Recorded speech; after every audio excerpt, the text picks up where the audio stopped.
Hi everyone, आज के session में आप सभी का स्वागत है। वेलकम टू स्वरूप एकेडमी। आज के इस वीडियो में हम लोग रांची यूनिवर्सिटी के द्वारा पीएचडी एडमिशन के लिए जो नोटिफिकेशन जारी किया गया है उसके बारे में विस्तार से चर्चा करेंगे। कौन कौन से सब्जेक्ट में जो है इस बार पीएचडी में एडमिशन होगा, टोटल कितना सीट है, उन सभी पर। इसके अलावा इसका जो इंट्रेंस टेस्ट है, जो प्रवेश परीक्षा ली जाएगी, उसका सिलेबस क्या रहेगा, पैटर्न क्या है, इस बार सिलेबस और पैटर्न में बदलाव किया गया है, इंटरव्यू कितने अंक का होगा, सारे चीजों को डिस्कस करेंगे। इसमें मिनिमम क्वालिफिकेशन के रिगार्डिंग उन सभी पर हम लोग बात करेंगे। तो चलिए हम लोग वीडियो को शुरू करते हैं। जो भी छात्र हमारे इस चैनल पर नए हैं, जिन्होंने चैनल को सब्सक्राइब नहीं किया है, सब्सक्राइब कर लीजिए और बेल आइकन को प्रेस कर दीजिए, जिससे आने वाले जितने भी वीडियोस हैं उसकी नोटिफिकेशन आपको मिलती रहेगी। क्योंकि यहाँ पर जितने भी झारखंड में टीचर्स की नियुक्ति, जो शिक्षक, असिस्टेंट प्रोफेसर, सभी के रिगार्डिंग अपडेट मिलते हैं। इसके अलावा बिहार के बेट वगैरह, असिस्टेंट प्रोफेसर, नेट जेआरएफ के रिगार्डिंग आपको अपडेट मिलते हैं। इसके अलावा इस वीडियो को लाइक और शेयर जरूर कीजिएगा। हमारे टेलीग्राम चैनल से भी जुड़ सकते हैं, जिसका डिस्क्रिप्शन में लिंक दिया हुआ है। आपको बता दें, रांची यूनिवर्सिटी के द्वारा जो है पीएचडी एडमिशन के लिए जो है नोटिफिकेशन जारी किया गया है, जिसका फॉर्म जो है 9 दिसंबर से भरा जाएगा। इसका जो ऑफिशियल वेबसाइट है रांची यूनिवर्सिटी का, आप यहाँ पर देख सकते हैं, रांची university.ac.in। इस वेबसाइट पर आपको जाना है, सारे अपडेट आपको यहाँ पर मिलेंगे।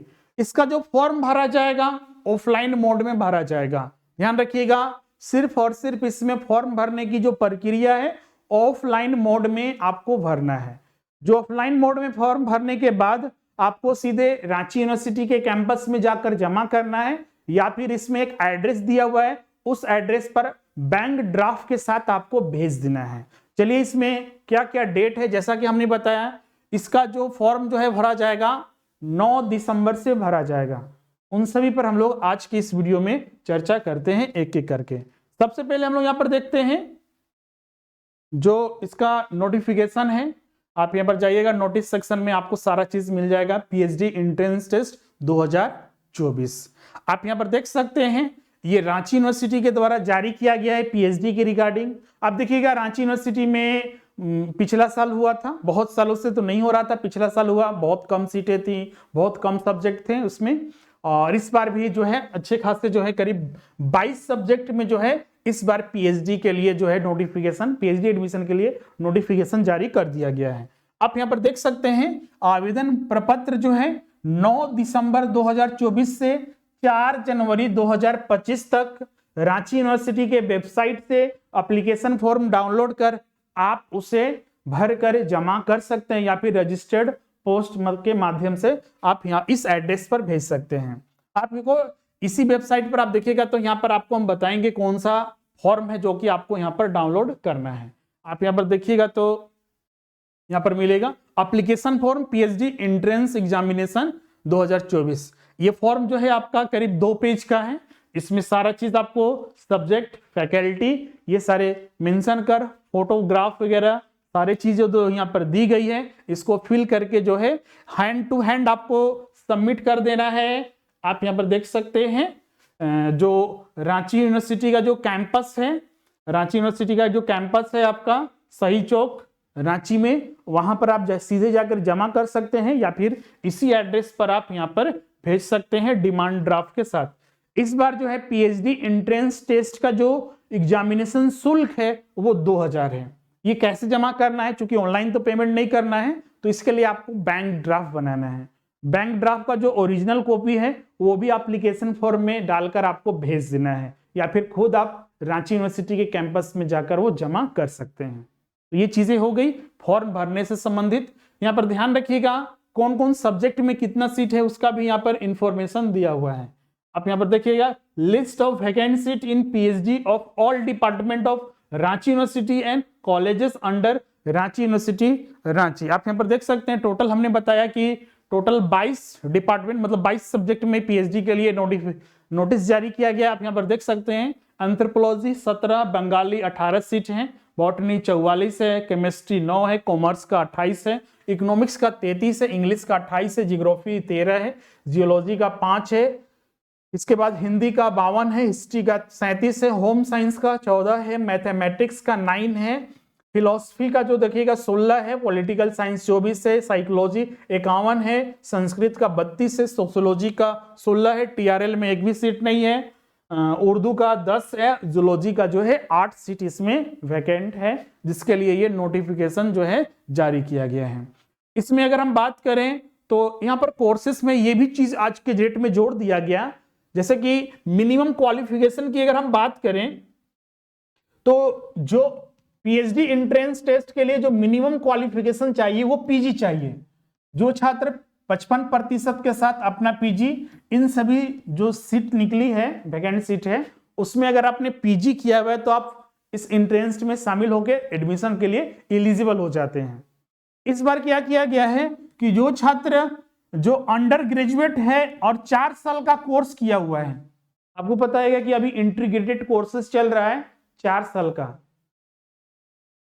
वो भी एलिजिबल है इसमें भरने के लिए। पीएचडी मतलब अब सीधे आपको जरूरत नहीं है कि आप अलग से कीजिएगा, आप डायरेक्ट यहाँ पर जो है पीएचडी जो है कर सकते हैं। यहाँ पर वो प्रावधान बनाया गया है, मतलब कि अब जो है अंडर ग्रेजुएट जिन्होंने 4 साल का इंटीग्रेटेड कोर्सेस किया हुआ है वो भी, इसके अलावा सीए आपको चार्टर्ड अकाउंटेंट वगैरह, कॉस्ट मैनेजमेंट वगैरह, सीएस वगैरह, एमबीए वगैरह भी जो छात्र किए हुए हैं वो भी जो है डायरेक्ट यहाँ पर जो है फॉर्म भर सकते हैं और पीएचडी का एंट्रेंस देकर आप एलिजिबल हो जाते हैं पीएचडी के लिए।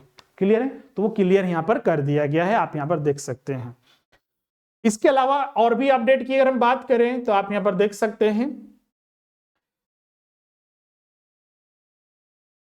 गाइडलाइन क्या है इसका। जो फॉर्म भरने का हर चीज हमने बता दिया। एप्लीकेशन फॉर्म डाउनलोड करना है, 9 दिसंबर से 4 जनवरी के बीच में आपको वहां पर सबमिट कर देना है या फिर आप पोस्ट से भेज सकते हैं।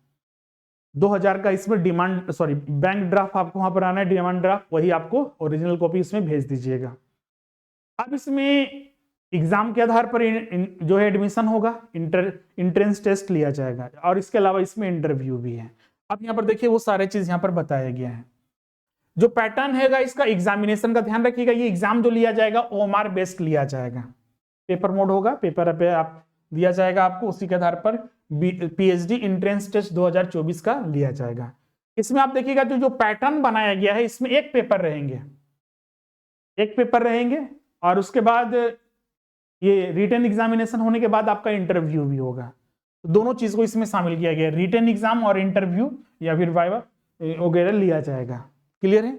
यहां पर देखिएगा जो टोटल ये एग्जाम होगा, ये टोटल जो एग्जाम होगा 100 अंक का टोटल बनाया गया है, जिसमें कि 70 अंक का जो है रिटन एग्जाम होगा, रिटन टेस्ट जो होगा, और जो 30 अंक का जो होगा इसमें वो इंटरव्यू लिया जाएगा, इंटरव्यू या फिर वाइवा लिया जाएगा। क्लियर है? अब ये 70 अंक इस इंटरव्यू में, चलिए जब ये रिटन एग्जाम देंगे इसमें क्वालिफाई करेंगे तो इंटरव्यू के लिए बुलाया जाएगा। अब ये जो 70 अंक में है क्या क्या चीजों को पूछा जाएगा। ये जो पेपर मोड पर एग्जाम होगा उसमें 2 सेक्शन बनाए गए हैं। पहला सेक्शन जो होगा रिसर्च मेथोडोलॉजी, वही आपका जितना भी आपका स्टैटिक्स के पार्ट है वो सारे इसमें आते हैं, रिसर्च के पार्ट हैं वो सारे इसमें आते हैं। उसका हम अलग से सिलेबस भी डिटेल में डिस्कस करेंगे कि इसमें क्या क्या आप लोग को पढ़ना है। ये हम लोग आज ये पूरा नोटिफिकेशन पर हम लोग बात कर रहे हैं।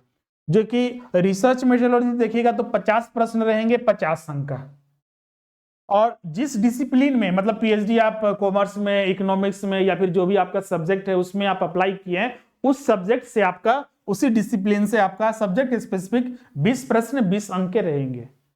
1.5 घंटे की ये परीक्षा होगी। हर एक मतलब कि प्रश्न जो है 1 अंक का रहेगा। इसमें निगेटिव मार्किंग का प्रावधान जो है किया गया है। अगर आप सही उत्तर देते हैं तो ध्यान रखिएगा इसमें 1 अंक आपको दिए जाएंगे, और गलत उत्तर देने पर 0.5 आधा अंक काट लिए जाएंगे। आप कोई भी उत्तर नहीं देते हैं तो न अंक आपको दिए जाएंगे और नहीं काटे जाएंगे, वो बराबर रहेगा, मतलब 0। क्लियर है? तो ये इनका अंक देने का जो है प्रावधान बनाया गया है। जितने भी प्रश्न रहेंगे मल्टीपल चॉइस क्वेश्चन रहेंगे, एमसीक्यूज टाइप के 4 ऑप्शन रहेंगे, उसमें आपको एक में टिक करना है जो सही है। गलत उत्तर दीजिएगा तो आधे अंक काट लिए जाएंगे, सही उत्तर दीजिएगा तो 1 अंक दिए जाएंगे। ऐसा यहाँ पर प्रावधान बनाया गया है। क्लियर है? यहाँ पर क्वालिफिकेशन के रिगार्डिंग हमने आपको बता दिया है। इसमें जो छात्र पीजी अपना किया हुआ है 55% के साथ वो फॉर्म भर सकते हैं। 5% का रिलैक्सेशन जो ST SC या फिर दिव्यांग अभ्यर्थी है या फिर जो OBC नॉन क्रीमी लेयर है उनको दिया जाता है। मतलब कि उनका 50% भी है तो वो भी फॉर PhD एंट्रेंस टेस्ट के लिए एलिजिबल हो जाते हैं। इसमें इस बार नया चीज जोड़ा गया है कि जो छात्र CA में या कॉस्ट अकाउंटिंग वो तब तो है ही, इसके अलावा जो MBA वगैरह किए हुए हैं वो भी फॉर्म भर सकते हैं। जो अंडर ग्रेजुएट और 4 साल का इंटीग्रेटेड कोर्सेज किए हुए हैं वो भी फॉर्म भरने के लिए एलिजिबल हो जाते हैं। मतलब कि अब ग्रेजुएट कैंडिडेट सीधे PhD कर सकते हैं। जो छात्र ग्रेजुएशन अपना 4 साल का किया हुआ है उसको अब 2 साल का ये PG करने की अब जरूरत उनको नहीं है। PhD करने के लिए वो डायरेक्ट यहाँ पर एलिजिबल हो जाते हैं। तो मतलब कि जो भी छात्र अपना रेगुलर पढ़ाई कर रहा है, अभी जैसे देखिएगा तो 3 और 2 5 साल अभ्यर्थी का जाता है। अब यहाँ पर देखिएगा तो 4 साल बाद ही वो एलिजिबल हो जाते हैं, PhD फील्ड में वो जा सकते हैं, अपना रिसर्च प्रारंभ कर सकते हैं 4 साल के बाद, ग्रेजुएशन के बाद ही। ऐसा प्रावधान यहाँ पर बनाया गया है, जो चीज आप यहाँ पर देख सकते हैं। क्लियर है? अब जो छात्र मान लीजिए अपीयरिंग में है तो क्या वो भी फॉर्म भर सकते हैं? तो यहाँ पर दिया हुआ है 2nd या 4th semester master degree programme with the same condition, जो यहाँ पर दिया हुआ है। मतलब कि वो भी छात्र जो है फॉर्म भर सकते हैं। क्लियर है? इसके अलावा जो 4 ईयर या फिर 8 सेमेस्टर का बैचलर डिग्री है वो भी फॉर्म भर सकते हैं, जिनका CGPA 7.5 है या उससे ज्यादा है। क्लियर है? तो यहाँ पर अलग अलग MPhil वगैरह दिया हुआ है, उनके लिए कैटेगरी वगैरह बताया गया है। 5% का रिलैक्सेशन है OBC non creamy layer, ST SC और दिव्यांग अभ्यर्थी के लिए। 3rd जेंडर वगैरह के लिए भी यहाँ पर है। क्लियर है? ये सारी चीजें यहाँ पर इस फॉर्म में बताया गया है। एग्जामिनेशन यहाँ पर दिया गया है PhD एंट्रेंस टेस्ट से। किसको एग्जामिनेशन दिया गया है? तो यहाँ पर क्लियर किया गया है कि NET GRF candidate are exempted from the interested. जो छात्र पहले से ही नेट GRF क्वालिफाइड है उनको PhD, जो ये रांची यूनिवर्सिटी का PhD का एंट्रेंस टेस्ट है, उनको देने की जरूरत नहीं है। ये वही कैंडिडेट देंगे जो नेट GRF क्वालिफाई नहीं है। The selection of net GRF candidate will be the on the basis of their performance in interview and viva। जो छात्र नेट GRF किए हुए उनको सीधा सा जो इंटरव्यू में परफॉर्मेंस होगा उसके बाद एंट्रेंस मतलब कि एडमिशन के लिए उनको माना जाएगा। मेरिट लिस्ट किस आधार पर जारी होगा? तो मेरिट लिस्ट का यहाँ पर कंडीशन बताया गया है कि 100 अंक का होगा, 70 अंक का रिटन और जो है जो 30 अंक का जो है इंटरव्यू। तो इसमें मिनिमम क्वालिफाइंग मार्क्स रखा गया है 50%। मतलब 50% से कम रहेगा तो सीट खाली भी है तो उनका चयन नहीं होगा। तो ये मिनिमम क्वालिफाइंग मार्क्स रखा गया है 50%। क्वालिफाइंग मार्क्स तो इंट्रेंस टेस्ट 50%। 5% जो है रिलैक्सेशन दिया गया है वही रिजर्व कैटेगरी वाले कैंडिडेट को, ST SC और डिफरेंटली जो एबल कैंडिडेट है, दिव्यांग अभ्यर्थी है उनको, और जो EWS कैंडिडेट है उनको। क्लियर है? रिजर्वेशन पॉलिसी किस तरह से लागू होगा? तो जो झारखंड गवर्नमेंट का जो रिजर्वेशन पॉलिसी है उसके आधार पर ये सारी चीजें लागू हो गई। यहाँ पर सारा चीजें हैं। जो सीट यहाँ पर बंटवारा किया गया है, सीट किस तरह से निर्धारित है? तो जितना भी टोटल सीट है वो उसमें ST SC के लिए 10% रिजर्व है, ST के लिए 26% और OBC नॉन क्रीमी लेयर के लिए जो है आपका 14% और EWS के लिए जो है 10% जो है सीट इसमें जो है रिजर्व सीट है, उन्हीं का इसमें चयन होगा। इसके अलावा भी और यहाँ पर दिया हुआ है जैसे कि फीस क्या है, 2000 फीस है, ये सारा चीज हम डिस्कस किए हुए हैं। जो चीज हम यहाँ पर देख सकते हैं सेम चीज बताया गया है, अलग चीज नहीं है। रिपोर्टिंग टाइम में जैसे कि एग्जाम वगैरह होगा, जो कंडक्ट एग्जाम किया जाएगा, जैसे कि हमने बताया वो एडमिट कार्ड उसके लिए आपको इशू किया जाएगा। एडमिट कार्ड आपको वही वेबसाइट से डाउनलोड करना होगा, आपके एड्रेस पर तो नहीं भेजा जाएगा। वो सारी चीजें यहाँ पर candidate must bring the following document of the test centre, printed copy of admit card download from Ranchi university के जो वेबसाइट है, ऑफिशियल वेबसाइट है, वहीं से आपको डाउनलोड करना है। और आपको वर्ड पासपोर्ट वगैरह वो सब तो बात की चीज हो गई। रिपोर्टिंग टाइमिंग वगैरह बताया गया है कि 30 मिनट पहले जो, अब उसमें टाइम क्या रहेगा, तो एडमिट कार्ड डाउनलोड होगा, एडमिट कार्ड आएगा उसके बाद ही पता चलेगा कि इसका एंट्रेंस टेस्ट कब है, वो डेट वगैरह यहाँ पर मेंशन नहीं किया गया है। क्लियर है यहाँ पर सभी को? तो ये सारी चीजें थी जो हमने डिस्कस कर दिया है, हर एक चीज तो फिर भी अगर किन्हीं को कोई डाउट होगा तो आप कमेंट करके यहाँ पर पूछ सकते हैं। रिसर्च मेथोडोलॉजी में क्या क्या टॉपिक है यहाँ पर सर्टेन नहीं किया गया है, लेकिन हाँ उसके रिगार्डिंग कौन कौन टॉपिक पढ़ना है वो चीज नोटिस में लिखा हुआ है कि वो वेबसाइट पर उपलब्ध है। हम आपको अगले वीडियो में इसके रिगार्डिंग डिटेल में डिस्कस करेंगे। तो आज का सेशन यहीं पर एंड करते हैं, मिलते हैं हम नेक्स्ट सेशन में। इसके रिगार्डिंग बहुत सारे छात्र जो है पीएचडी के लिए गाइडेंस चाहते हैं, सर कि इसकी तैयारी कैसे करें। तो इसमें तो ज़्यादा अलग से बैचेस हम लोग नहीं प्रारंभ करते हैं, लेकिन अगर गाइडेंस के रिगार्डिंग आपको कुछ भी चाहिए तो जो स्क्रीन पर नंबर दिख रहा है उस पर आप कॉन्टेक्ट कर सकते हैं। एक मिनिमम शुल्क के साथ आप उस वो तो पूरी तैयारी कर सकते हैं। इसके लिए जो है यहाँ पर सिलेबस वगैरह सारा चीज़ हम यहाँ पर डिस्कस कर चुके हैं, वो सारा चीज़ यहाँ पर आपको मिल जाएगा। तो आज का सेशन हम लोग यहीं पर एंड करते हैं, मिलते हैं हम नेक्स्ट सेशन में। Thank you.